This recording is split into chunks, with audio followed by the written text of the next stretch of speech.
નમસ્કાર બાળ મિત્રો, કેમ છો બધા? મજામાં ને? કેવું રહે છે વાર્તાઓમાં? મજા આવે છે?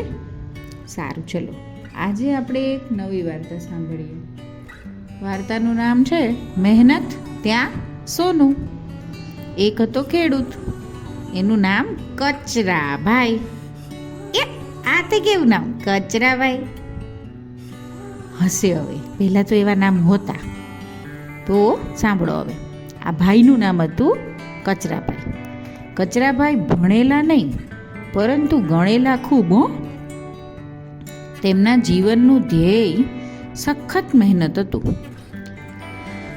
કચરાભાઈએ 2 દીકરા, નાનપણથી જ લાડમાં ઉછરેલા, એટલે ભણવામાં કંઈ ખાસ ધ્યાન આપ્યું નહીં. એ બંનેનું કામ હતું દિવસ આખો ખાવું પીવું ને ગામમાં રખડેલા છોકરાઓ સાથે ભટકવું ને બાપના પૈસા વેડફવા. કચરાભાઈ બિચારા તનતોડ મહેનત કરીને ઉપજ મેળવે. એ ઉપજ એટલે શું? ઉપજ એટલે ખેતીમાં તમે વાવણી કરો પછી જે પાક આવે ને તૈયાર થાય વેચવા માટે, એને ઉપજ કહેવાય. એ ઉપજમાંથી રખડું છોકરા ગમે તેમ ફોસલાવી પટાવીને કચરાભાઈ પાસેથી રૂપિયા પડાવી જાય. આ બધાથી કંટાળીને કચરાભાઈએ એક દિવસ બંને છોકરાઓને બોલાવીને કહ્યું, જુઓ, રાત દિવસ ટાઢ તાપ વરસાદમાં હેરાન થઈ ને હું કમાણી કરું અને મોજ તમે માણો છો, એ હવે નહીં બને. આજથી તમને બંનેને કહી દઉં છું કે તમને દિવસમાં 2 વખત ખાવા સિવાય એક પણ પૈસો મળશે નહીં. બંને ભાઈઓ બાપને ગમે તેમ બોલવા લાગ્યા, પણ કચરાભાઈએ મચક ન આપી. મિત્રો પાસેથી પૈસા માંગ્યા, પણ કોઈએ એક પણ રૂપિયો આપ્યો નહીં. એટલે બંનેએ ના છૂટકે ચોરી કરવાનું મનમાં નક્કી કર્યું. પણ ચોરી એ કરવી ક્યાં? અંતે નિર્ણય પર આવ્યા કે પોતાના જ ખેતરમાં ચોરી કરવી. હા, એવું કરે, કારણ કે પોતાના ખેતરમાં ચોરી કરે તો કોઈને ખબર પડવાની નથી. પછી તો કચરાભાઈની મહેનતનું ઉગાડેલું પકવેલું અનાજ નિરણ વગેરે માંડ્યું ચોરાવા. શરૂઆતમાં તો કચરાભાઈને ખ્યાલ ન આવ્યો, પણ જ્યારે ખબર પડી ત્યારે એમને ઘણું દુઃખ થયું. એક દિવસ કચરાભાઈએ પોતાના બંને દીકરાઓને પાસે બોલાવ્યા. 2 ગામના આગેવાન અને પોતાના મિત્રોને પણ તેડાવ્યા. બધાની હાજરીમાં અને સાક્ષીએ કચરાભાઈએ બંને દીકરાઓને કહ્યું, બેટા, તમે બંને આટલા મોટા થયા પણ કાંઈ કામ ધંધો શીખ્યા નથી, કદી મહેનત કરી નહીં. તો હું હવે તમારી ચિંતામાં ને ચિંતામાં જવા બેઠો છું.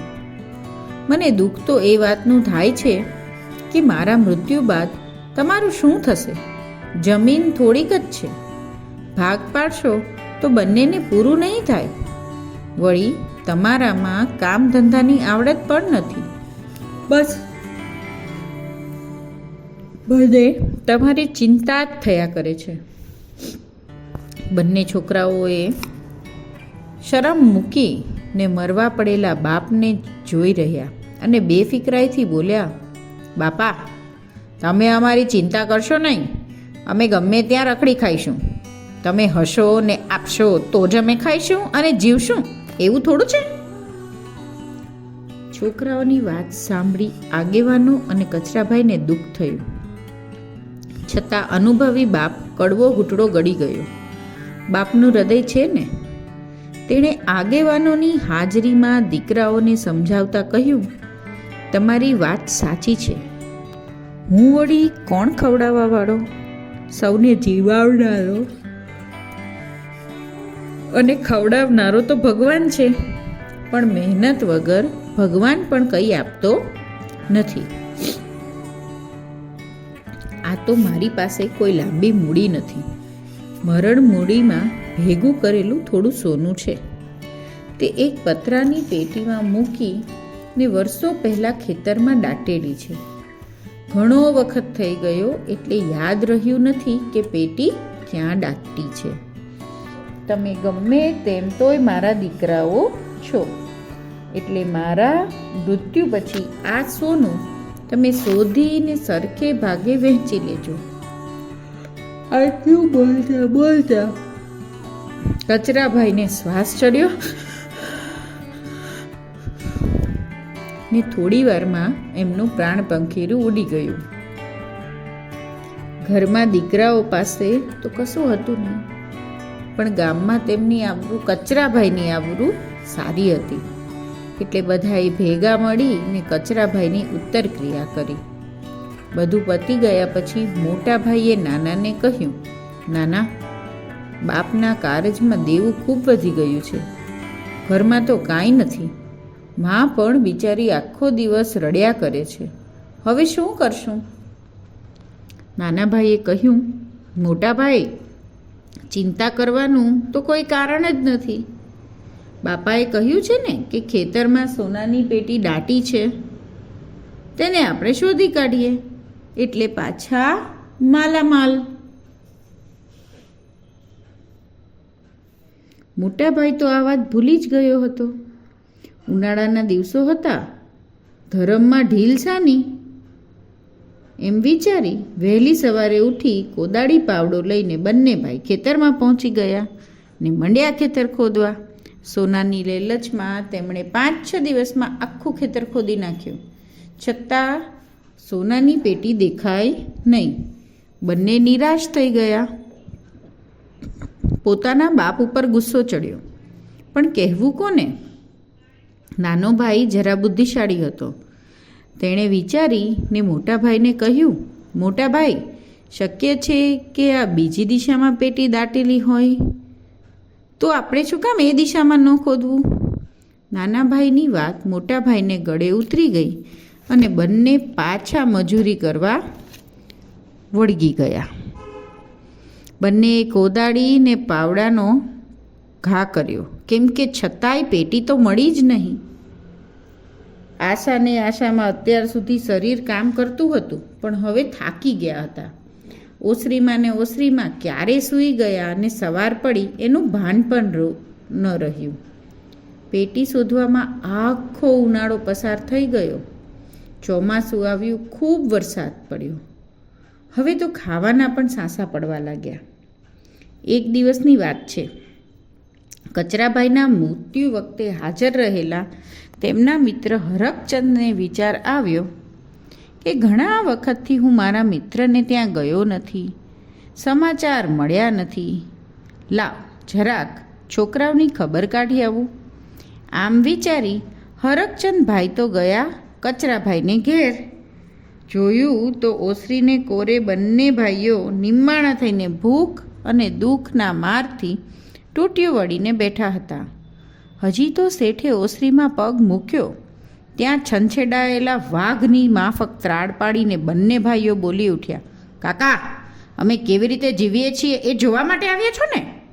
હજી અમને તમારે આનાથી વધારે કેટલા પરેશાન કરવાના છે? અમારે તમારા કોઈની જરૂર નથી, અમે અમારું ફોડી લઈશું. ને બંને ભાઈઓએ મોં ફેરવી લીધા. બંને ભાઈઓનું આવું વર્તન જોઈ શેઠ તો સડક જ બની ગયા.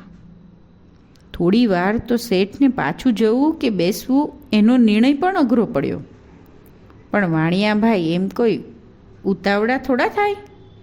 તેમણે તો ગમે તે ભોગે મિત્ર કાર્ય કરવાનો મનમાં દ્રઢ સંકલ્પ કરી લીધો. બંને ભાઈઓને તેમના ખભે હાથ રાખીને પ્રેમથી સમજાવવા લાગ્યા. સુખ દુઃખની વાત કરી. બંને ભાઈઓને મનથી થોડા હળવા કર્યા. પછી શેઠે કહ્યું, શું તમારા બાપ કહેતા હતા તે સોનાની પેટી ખેતરમાંથી નીકળી કે નહીં? નાનો ભાઈ ભરાડી ઉઠ્યો, શું નીકળે? હોય તો નીકળે ને. આખું ખેતર આડું અવડું ખોદી નાખ્યું.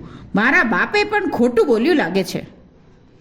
શેઠ મનમાં મલકાયા, પણ કાંઈ પણ કડવા દીધા વગર પ્રેમથી બોલ્યા, હા, સોનું ન નીકળ્યું તો કંઈ નહીં, પણ તમે આટલી મહેનત કરી છે ને ઉપરથી વરસાદ પણ સારો પડ્યો છે, તો કંઈક વાવી દો ને, તમારા પૂરતું મળી રહેશે.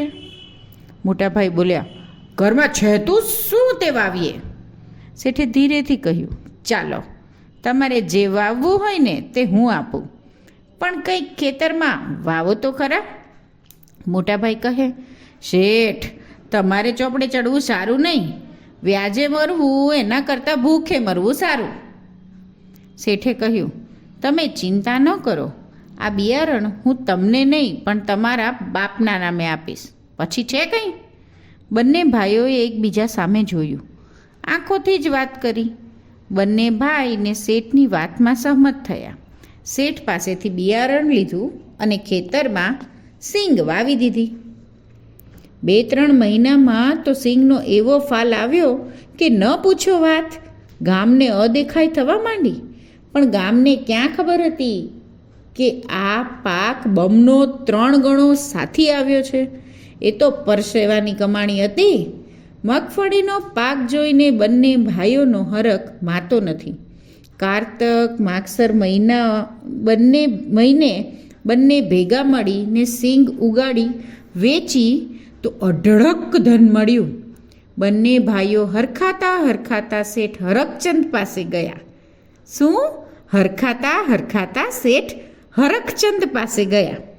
પૈસાની કોથળી મૂકીને બોલ્યા, આ તમારા બિયારણના પૈસા કાકા, અમને તો આવતા પણ શરમ આવતી હતી, અમે તમને કેવું બોલેલા. શેઠે બંને ભાઈઓને પ્રેમથી માથે હાથ મૂકીને કહ્યું, બેટા આ તો તમારા પરસેવાની કમાણી, એમાંથી મારે એક પણ પાઈ ન જોઈએ. તમે બે સમજદાર બન્યા એ જ મારે મન પૈસા છે. પણ તમે ગુસ્સે ન થાવ તો મારે તમને એક વાત કરવી છે. બંને ભાઈઓ બોલ્યા, બોલો ને કાકા, તમે હવે કહેશો તેમ કરશું. શેઠે કહ્યું, જુઓ, તમને તમારા બાપાએ મરતી વખતે કહેલું કે સોનાની પેટી ખેતરમાં દાટી છે, પણ એ સાવ ખોટું હતું. એની પાછળનો ભેદ એવો હતો કે સોના માટે તમે ખેતર ખેડશો, તડકો પડશે, વરસાદ પડશે, વાવણી કરશો, પછી જે પાક આવશે તે સોના જેવો જ હશે જે અત્યારે તમને મળ્યો છે. બંને ભાઈઓ ઉઠીને શેઠના પગમાં લાકડી પડે તેમ પડી ગયા. શેઠની માફી માંગી. શેઠે તેમને ઊભા કરીને પ્રેમથી છાતીએ લગાવ્યા. શેઠે પોતાને ઘરે જતાં કહ્યું, જ્યાં મહેનત, પ્રેમ અને સહકાર છે ત્યાં હંમેશા સોનું જ સોનું છે. આ વાત ક્યારેય ભૂલશો નહીં. નહીં ભૂલીએ કાકા, તમે તો અમને સાચે રસ્તે વાળ્યા, અમે તમારો ઉપકાર કદી નહીં ભૂલીએ. એમ કહી બંને ભાઈઓ આનંદથી પોતાની ઘરે ગયા. પછી તો ખાધું પીધું ને કોણ બોલ્યું? હા, રાજ કર્યું. ગુડ નાઇટ બાળકો.